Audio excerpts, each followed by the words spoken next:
Bienvenue à tous sur le podcast de Philippe. Un petit rappel amical avant qu'on commence ça. Abonnez-vous à la chaîne YouTube, Spotify et Amazon. Et si vous aimez le podcast, laissez un petit like. Ah oui, j'allais oublier. Je lance une campagne de sociofinancement pour une expo photo.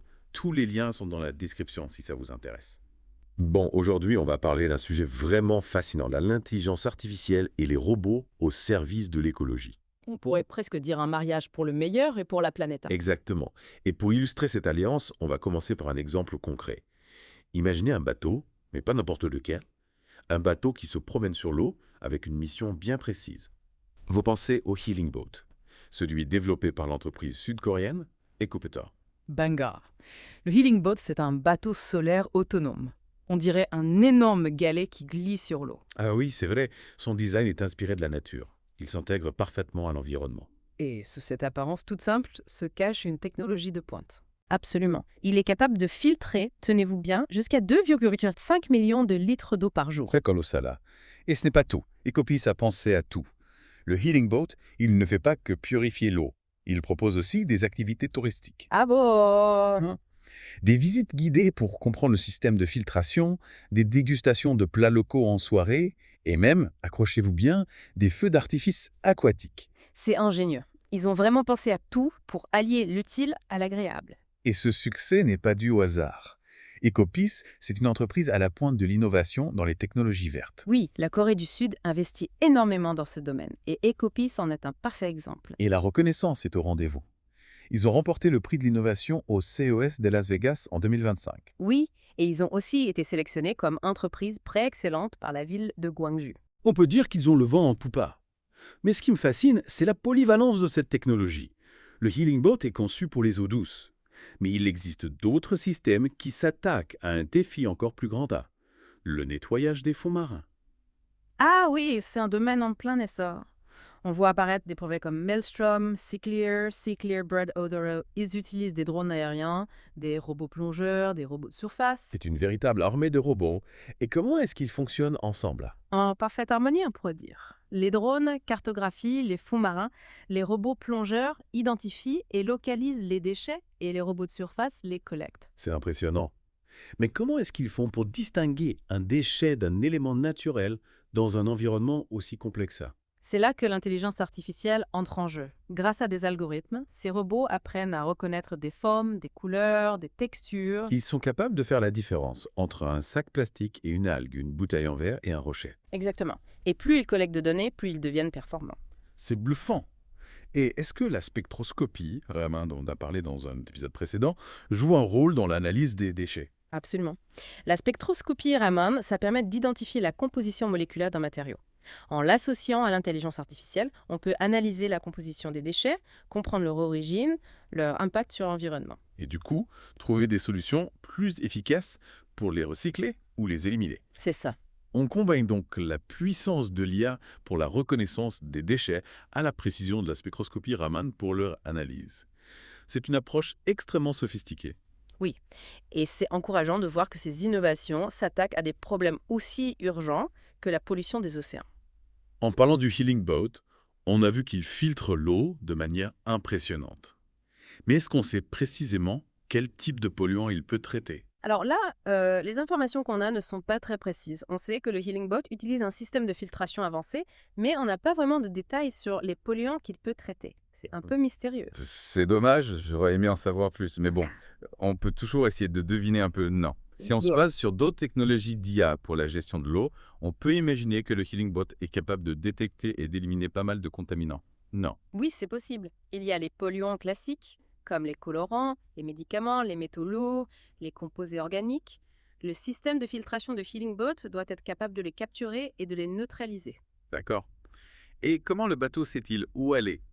Comment détermine-t-il les zones les plus polluées? Là encore, on peut se fier à ce qu'on connaît des technologies d'IA appliquées à la gestion de l'eau. Le Healing Bot utilise probablement des capteurs en temps réel et il analyse aussi des données historiques sur la qualité de l'eau. Donc, en gros, il analyse en permanence l'eau qui l'entoure et il compare ces informations avec des données historiques pour identifier les zones à risque. C'est fascinant de voir comment l'IA permet de rendre ces interventions aussi précises. Oui, c'est vrai. Il faut dire que cette efficacité ne se limite pas au nettoyage. L'un des points forts du Healing Boat, c'est sa capacité à sensibiliser le public à la pollution de l'eau. Vous parlez des activités touristiques qu'il propose. Oui, exactement. En faisant du bateau un lieu de découverte et de divertissement, Ecopis permet aux gens de s'informer sur les technologies de filtration, de comprendre l'impact de la pollution sur l'écosystème aquatique. C'est une approche très intelligente. Plutôt que de se contenter de nettoyer, ils impliquent les gens, les sensibilisent. Oui, et ce côté ludique et pédagogique est essentiel pour toucher un large public. C'est une approche qui pourrait inspirer d'autres entreprises. Imaginez des parcs d'attractions écologiques, des musées interactifs dédiés à la protection de l'environnement. Oui, c'est une idée intéressante. Et puis, ça s'inscrit parfaitement dans la tendance actuelle du tourisme durable. De plus en plus de gens veulent voyager de manière responsable. Absolument. Le Healing Boat est un parfait exemple de cette convergence entre tourisme et écologie. C'est une façon de montrer qu'on peut concilier plaisir et responsabilité. C'est une vision très encourageante. Mais il y a quand même la question du coût. Ces technologies doivent coûter une fortune à développer et à mettre en place. Est-ce que ces solutions écologiques ne risquent pas d'être réservées aux pays les plus riches? C'est une question légitime.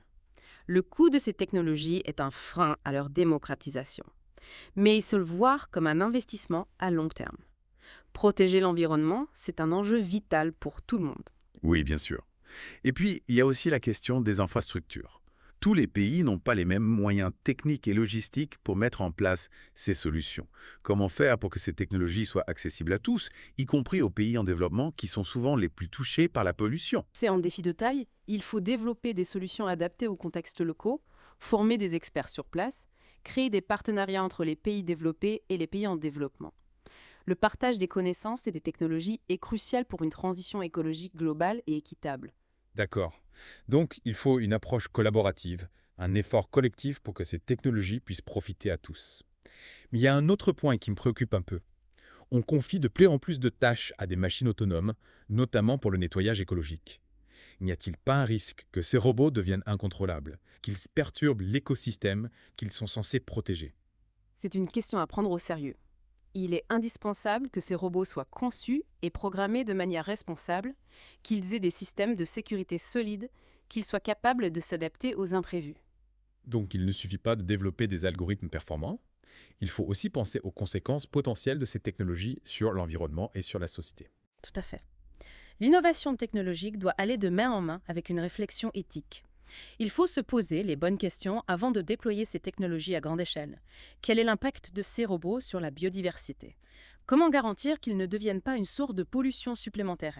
Ce sont des questions cruciales. On ne peut pas se contenter de célébrer les prouesses technologiques sans prendre en compte les risques. Il faut une approche responsable, une vision globale. Oui, c'est un débat complexe. Il faut que tout le monde y participe. Les scientifiques, les ingénieurs, les citoyens, les politiciens. Il faut un dialogue ouvert et transparent pour définir un cadre éthique clair pour ces technologies. C'est une perspective intéressante. On a tendance à s'emballer pour les innovations, mais il faut garder un œil critique, peser le pour et le contre. Tout à fait. L'innovation technologique est un outil puissant. Il faut l'utiliser avec sagesse. C'est à nous de décider comment on veut l'utiliser. C'est une conclusion qui donne matière à réflexion. On arrive à la fin de cette deuxième partie. On se retrouve dans quelques instants pour la dernière partie. On va parler des perspectives d'avenir, des défis et des opportunités pour les technologies de nettoyage écologique. Restez avec nous et nous voilà de retour pour la dernière partie de notre discussion. On a parlé de technologie, d'innovation, mais au final, qu'est-ce que ça change pour nous concrètement? Eh bien, c'est une question importante. Ces technologies nous donnent une chance incroyable. Celle de protéger notre planète, de préserver les ressources pour les générations futures. On imagine un monde avec des lacs et des rivières propres, des océans sans plastique. Exactement. Un avenir plus sain, où technologie et nature cohabitent en harmonie. Mais attention, il ne suffit pas d'avoir des robots nettoyeurs. Il faut un changement de mentalité. Ah oui, c'est vrai. La technologie, c'est un outil. C'est à nous de l'utiliser à bon escient. Il faut consommer moins, gaspiller moins, être plus responsable. Ces robots, ils nettoient nos erreurs, mais ils ne sont pas magiques. C'est un message important. Il ne faut pas croire que la technologie va tout résoudre. Protéger l'environnement, c'est l'affaire de tous, tous les jours. Mais ces innovations, comme le Healing Boat, peuvent nous montrer la voie. Elles prouvent qu'on peut faire autrement. Le Healing Boat, c'est un excellent exemple. Il combine technologie, écologie et tourisme. Ecopis montre qu'on peut développer l'économie tout en respectant l'environnement. Oui, c'est un modèle inspirant. Imaginez, Des bâtiments qui s'auto-nettoient, des villes qui gèrent mieux leurs déchets, des transports plus propres. On peut rêver, non? La technologie évolue si vite. Les possibilités sont infinies. Saisissons cette chance de construire un avenir meilleur, plus durable, plus juste. Un avenir où la planète est respectée. Et pour ça, chacun doit se sentir responsable. Chaque geste compte, chaque innovation compte. Soutenons la recherche, encourageons les entreprises qui s'engagent pour le développement durable. Sensibilisons les jeunes générations. L'avenir leur appartient. La protection de l'environnement, c'est un défi pour tous. Agissons ensemble, citoyens, entreprises, gouvernements. Partageons les connaissances, les technologies, les bonnes pratiques. Ensemble, on peut faire la différence. C'est un message d'espoir. On n'est pas condamné à un avenir pollué, on a le pouvoir de changer les choses. Ces robots nettoyeurs, c'est un symbole de cette volonté d'un monde meilleur. Oui, une lueur d'espoir dont on a bien besoin. Merci beaucoup pour toutes ces explications. Merci à vous. Et merci à vous, chers auditeurs, d'avoir suivi cette discussion. J'espère qu'elle vous a inspiré. N'hésitez pas à partager vos réflexions dans les commentaires. On se retrouve bientôt pour une nouvelle exploration. D'ici là, prenez soin de vous et la planète. À bientôt.